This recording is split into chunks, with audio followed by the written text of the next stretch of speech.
Hello everyone, welcome to our channel. Telugu రాష్ట్రాల వాతావరణ పరిస్థితులు ఏంటి, ఏ జిల్లాల్లో వర్షాలు కురిసే అవకాశాలు ఉన్నాయి తెలుసుకునే ముందు మీరు ఇంకా మన ఛానల్ కనుక సబ్స్క్రైబ్ చేయనట్లయితే వెంటనే సబ్స్క్రైబ్ చేసి పక్కన ఉన్న బెల్ ఐకాన్ కూడా క్లిక్ చేసేయండి. ఇక రేట్ చేయకుండా వివరాల్లో కనుక వెళ్ళినట్లయితే బంగాళాఖాతంలో ఏర్పడినటువంటి ఉపరితల ఆవర్తన ద్రోణి ప్రభావంతో తెలుగు రాష్ట్రాల్లో ఈ రోజు అక్కడక్కడ వర్షాలు నమోదయ్యే అవకాశాలు ఉన్నాయని వాతావరణ కేంద్రం వెల్లడించింది.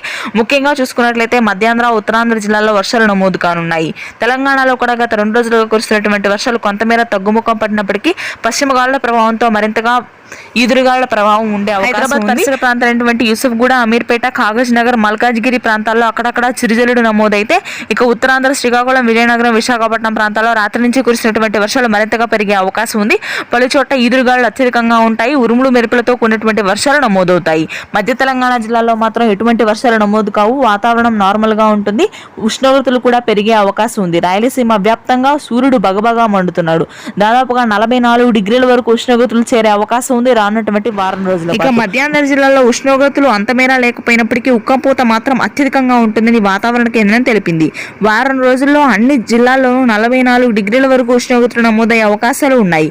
మధ్య తెలంగాణ, ఉత్తరాంధ్ర, ఉత్తర తెలంగాణ మినహాయిస్తే మిగిలిన ప్రాంతం పొడిగా ఉంటుంది. ఇది ప్రస్తుతానికి ఉన్న వెదర్ అప్డేట్. Thank you.